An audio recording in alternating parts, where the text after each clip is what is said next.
Subscribe to our YouTube channel and press the bell icon to get the latest updates.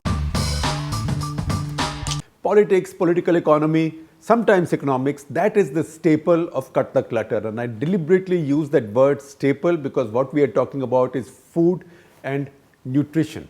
And the reason we are doing that is that the phase 1 results of NFHS, that is National Family Health Survey, have come out. And when they hold the mirror to us, we look very ugly, we as India. Because this is right now not about all of India, this is about 17 states and union territories.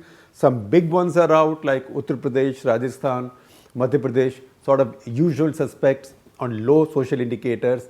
But many of the others are there, Maharashtra, Karnataka, West Bengal, Assam, big states are there. And this data tells you that we have done very badly on child nutrition in this 5-year period between 2015 and 2019. Now, why this has happened is something that will come to in our discussion, and this includes major states like Assam, Bihar, Andhra, Gujarat, Himachal, Jammu and Kashmir, Karnataka, Maharashtra, Telangana, West Bengal, Kerala, besides then many other northeastern states which are smaller. But the fact is that for the first time since 98-99, India has reversed the trend, unfortunately. India has reversed the trend of improving its nutrition indicators for children. Now, nutritional indicators for children are basically based on three factors. One is called stunting.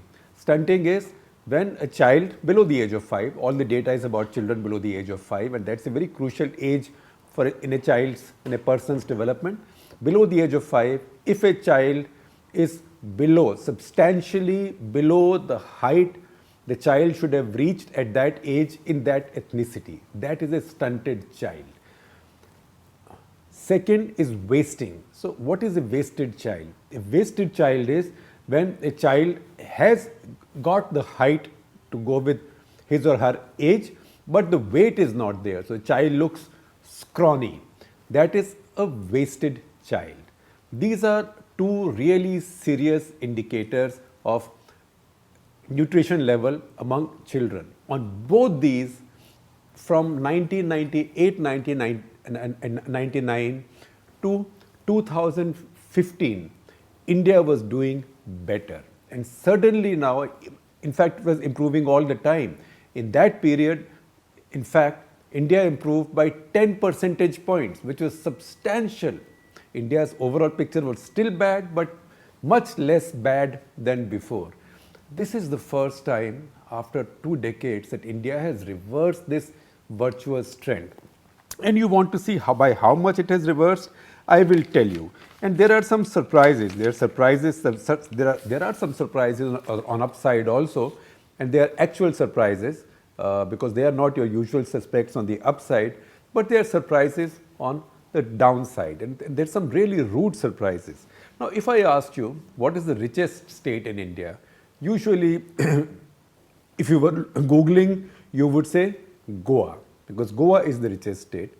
Otherwise, we'll say Haryana, because Haryana is the richest large state. Goa is a tiny state, 17-18 lakh people, the richest, very well endowed, lots of tourism revenue, etc., etc. Now, in a state like Goa, in the richest state of India, the level of stunting over these 5 years has gone down or has gone up. Level of stunting or nutrition levels have come down from 20.1% to 25.8%. That's a lot.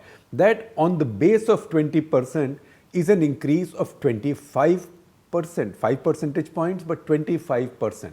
That is really ugly for a state like Goa. And if Goa looks ugly, I would say Kerala looks uglier, because this is credible data. Kerala, which is your welfare state utopia in India, which is the state that everybody well-meaning from Amartya Sen to so many liberal economists, politicians, thinkers, intellectuals always mention as an example. Kerala has declined So stunting in Kerala has gone up from 19.7% to 23.4%. Bad news. Telangana, the Chief Minister KCR and his TRS government, they run the most generous welfare system in Telangana. And there the stunting has gone from 28% to 33.1%. In Tripura, probably the worst performing, from 24.3% to 32.3%. Really looks bad, and now you can't even blame the left for it, because over these years BJP has been ruling, over several of these years BJP has been ruling Tripura. And then Meghalaya, actually northeastern states do very badly on all indicators. Meghalaya, it has gone up from 43.8% to 46.5%. Now there are many other larger states where it has not gone down by that much, the nutrition level, or stunting has not gone up by that much. Say Gujarat, for example, Gujarat, Maharashtra. But the fact is that they have also bucked the trend of making improvements that we had seen between 1999 and 2015. So there has been a reversal there also. What should have been an improvement is actually stagnation or a minor deterioration, which is bad. Now, what is it that surprises you on the upside? I told you on the downside, Kerala and Goa surprise you. On the upside, one, of course, Sikkim, tiny northeastern states. It stands out among all northeastern states, while all other northeastern states show everything in decline, every good indicator in decline. Sikkim actually shows all good indicators going up. So Sikkim has the lowest rate of stunting at 22.3%. It's still one child out of 5. So still bad, still ugly, but half as ugly as it looks like a lot of the rest of the country. And the biggest surprise on the upside, not a surprise to me, but a surprise generally in terms of our folklore and our popular belief, is the state of Bihar. Bihar is still doing very poorly. 42.9% of Bihar's children have been reported stunted in this 5-year period. But it's a big improvement. It started out from 48.3%. From that, it has come down to 42.9%. So almost a 13-14% improvement over base in a state as poor as Bihar. So next time you ask me, why does Nitish Kumar keep winning? I will tell you, he does not have a magic wand, but look at some of this data. Look at his economic growth data. His economic growth has been in double figures since he took over on an average. And now look at even some of these social indicators. That's a rare big state in India which has shown a substantive improvement in its stunting levels, not a decline unlike many others. Then you come to the issue of wasting. Wasting, again, many states have done badly. Now, we define wasting for you. Wasting is when a child is of a certain height, the height is all right, but the weight is less than what it should be. So you saw this Australian all-rounder today. I don't know from where do Australians discover these all-rounders who can score 100 against India in a tour game and then come and bowl at 140 kilometers plus. But what stands out about Cameron Green is the fact that he's 6 foot 7 inches tall. Now, can you imagine if he carried 40 kilos less of weight, how would he look? That would be like defining a wasted child. So the height is there, but the weight is not there. Now, wasting has also gone worse in many states, and the range varies. Kerala, it's only minor, 0.1%. But for Kerala, it's substantive, because Kerala is a state where you expect all these social indicators actually to improve. So 0.1% marginal, you can say it's stagnant. Bad news, could be worse for Kerala, but bad news, very bad news. And at the other end of the spectrum, there is Ladakh, tiny Ladakh with a tiny population, 8.2% there. Wasting among children has gone up. So why that is happening, somebody has to figure out. There are also some very good news stories there. Look at Karnataka. Karnataka wasting has come down by 6.6%. So that's a very good news story, and that is in keeping with the trend that we had seen between 1999 and 2015. Maybe if what Karnataka has done, they had done in a better epoch, they would have shown even better results. But still, India at this point has 25.5 million wasted children. That is 2 crore 55 lakh wasted children. Sounds bad, but I will tell you how much worse does it sound when I tell you that this is 50% of all the wasted children in the world. So that is 49.5 million, India has 25.5 million. That is more than half of all the wasted children in the world. This includes all the war-torn regions in the Middle East, Africa, Sub-Saharan Africa, everything. Very bad news and a matter of great shame and embarrassment. Now, if you look at some other indicators like children who are underweight, both relative to their age and height, there again on the positive side, big surprise is Bihar.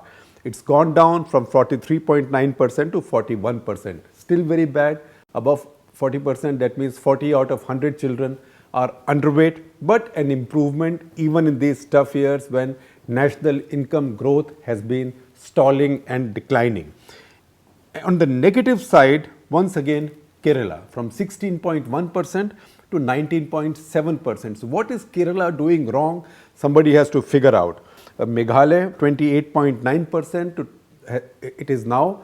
It was 26.6% earlier, and once again northeastern states bring up the bottom. Nagaland has gone up from 16% to 20%. Again, why should that happen? We don't know. Now a few things stand out here.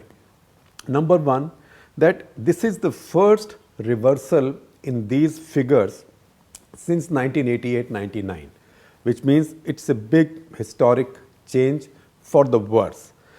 And this reversal is on all three parameters. See, states like Gujarat, Kerala, Maharashtra, Goa, Himachal, they are important states and they are not the poorest states in India.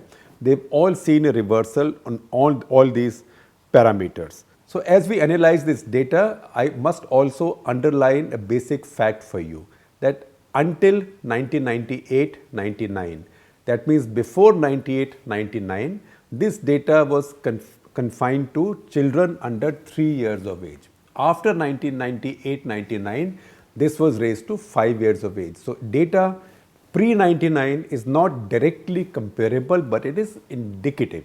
So this is the first time reversal has taken place in this data since 1998-1999. Now I know that many people, because everything is politicized these days, these are very polarized times. So people will say, good, see, this shows you that Modi government's claims are all false. Swachh Bharat Mission, National Nutrition Mission, nothing has worked. And Modi government frankly has nowhere to hide. So they can't blame the previous governments for this. Previous governments may have done a lot of things wrong and left a lot of mess behind them, but you can't blame them for this because this is children up to the age of 5. That is children born after Narendra Modi took over in the 5 years since Narendra Modi took over. So these are children born in India in the Modi era. So why have they done badly? Now, if you look at the same data, it's actually counterintuitive for those who say that Swachh Bharat Mission, etc., are all fake claims, because this data also tells you that sanitation in India has improved in these years. It also tells you that availability of toilets in India has improved. It also tells you that ICDS, that is the Integrated Child Development Scheme, where for poor children, food, etc., nutritious food is given out, that has increased in range and reach. So what has gone wrong? So there is a line which I wish was mine, but it's not mine. So I am borrowing a line from Purnima Menon, who's an expert at International Food Policy Research Institute, IFPRI, and she's been quoted by India's Pen. And she says that, look, this is a three-legged stool on which child nutrition sits. So two legs are definitely sanitation and government support for nutrition. But there's a third leg that's very important, that is family income.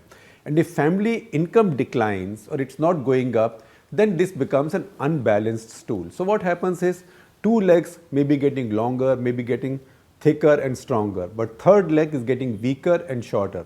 So you can imagine how the stool sits. So you then compare this period, extrapolate here also India's growth data. If you look at the growth data, these are 5 years when India's growth went into reverse, and that reversal became steeper after the demonetization. So these 5 years, India's economic growth has been declining. And remember, this does not include the year of the pandemic. So this does not include the year in which growth has gone into the negative. So we could say that, oh, 1 year is skewing everything. That is not the case. Those 5 years, we know India's growth average has declined, and then whatever fixing and tinkering we have done with the way GDP data has presented, this is proof of the pudding is lying in the eating. Once again, I'm so sorry to use an eating metaphor here, and that too using the word pudding. But this data tells you that India's economic growth has declined over these 5 years. That is correct.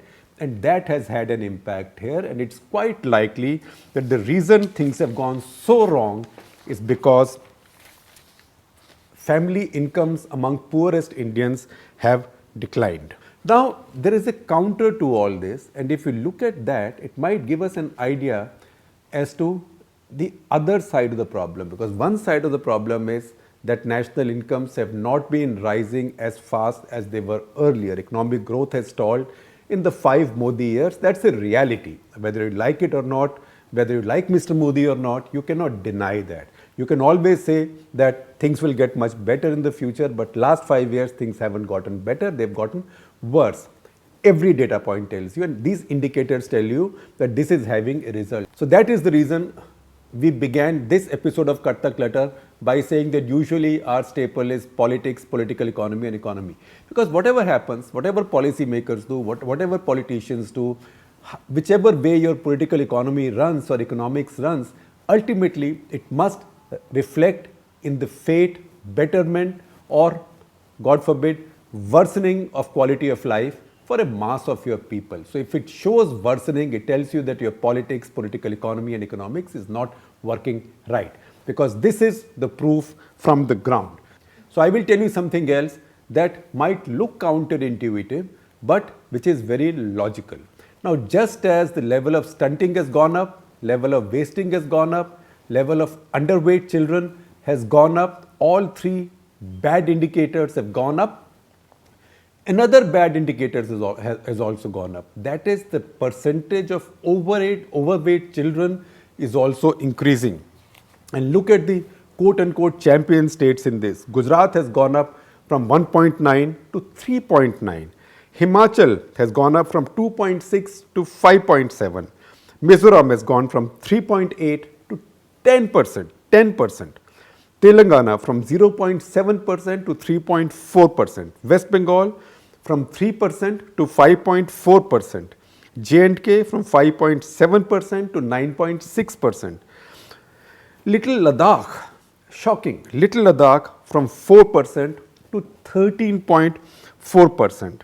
And Lakshadweep, again tiny Lakshadweep, 1.6% to 10.5%. Now, why that has happened, nutritionists and other researchers will figure out in the course of time.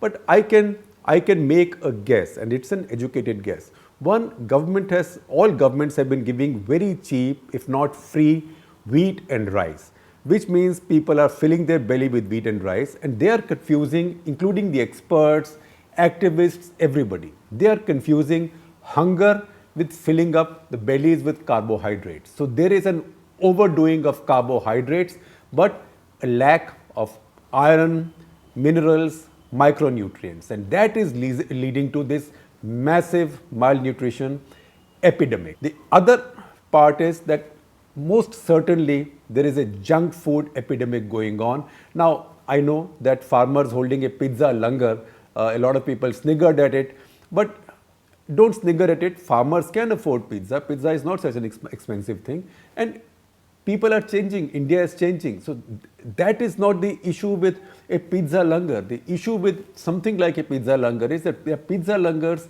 macaroni langars taking place in all parts of the country, and you don't need to be rich to fall into the junk food trap. So this contradiction of rising wasting, rising stunting, and rising obesity among children. This is not a double whammy, this is a triple whammy. Our country needs to worry greatly about it. Now I know the first reaction we might get is, अरे यार ये foreigners लोग चलाते हैं ऐसे सर्वे कराते हैं India को बदनाम करने के लिए. They do this to give India a bad name.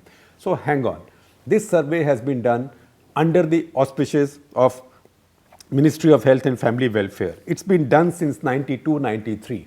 There is not a fixed periodicity. Every few years one is done. So NFHS 1 was 92-93, 2 was 98-99, 3 was 2005-2006, 4 was 2015-16, and this one now, NFHS is 2005 is 2019-20. So Ministry of Health and Family Welfare, it works with an NGO, a think tank called International Institute of Political Studies. Then ORC Macro, that's a consultancy in Washington, Maryland, on the outskirts of Washington, and East West Center, Honolulu. But this is a Ministry of Health, Government of India venture. So don't take it lightly. Learn the right lessons from it. Now that we have talked about all this, I will also tell you a few more very interesting highlights from this survey. So I will tell you some good news and some not very good news on parameters other than these, because it's a large survey, it tells us many things. So good news, total fertility rate, which means the average number of babies a woman will produce in her reproductive age, is now 2.1 or below. 2.1 is important because 2.1 is seen as a replacement fertility rate, which means a bunch of people die, this will replace those people. So all states surveyed so far out of the 17, all states surveyed have TFR of 2.1 or lower, which means our population is stabilizing much before we had thought. So this isn't a big population crisis that's coming in. In fact, the only state that bucks the trend, in this case, unfortunately, on the wrong side is Bihar, which is still, TFR is still above 2.1. So that is what Bihar has to address. Then the other very interesting finding is contraception. It looks like most of the burden of contraception is being carried by India's women. And female sterilization is the most dominant method of contraception. How dominant it is, I will tell you. Andhra Pradesh, 98%. Telangana, 93%. Kerala, 88%. Karnataka, 84%. Bihar, 77%. Maharashtra, 77%. So it is basically the men who stay out of all this. Very few men contribute to contraception, they leave it to women. Now the one more area where we have bad news is increase in child marriage age. Again, the champion states, Tripura, Assam, Manipur, West Bengal is about the same. West Bengal and Bihar are about the same, but they are really very high. They are 40.8% and 41.6% child marriages. So that is no improvement. It's again a matter of shame for India. Then teen pregnancies are rising in Manipur, Andhra Pradesh, Himachal Pradesh, Nagaland, and some other states also. Spousal violence is rising in many of these states as well, which is surprising. Sexual violence is rising. So there is a lot of other interesting data also in this survey that we'll talk about maybe at some other point of time. First of all, let me just acknowledge that some of this comparative data and the charts we have borrowed from Observer Research Foundation, ORF. So thank you very much, ORF, and we'll be using some of those charts on our screen. And the second thing is, I told you at some point that Sikkim keeps on surprising us all the time on the good side. And I will give you one data point about Sikkim. Availability of internet. In all the states of India surveyed so far, men outnumber women almost 2:1 in terms of internet availability. There is one state in India where it's almost even. That is 78.2% men, 76.2% women, so even. And that state is our tiny Sikkim. Now you see that, and then you also, in the light of that, see the improvement Sikkim has made on all of these indicators where other richer states are struggling.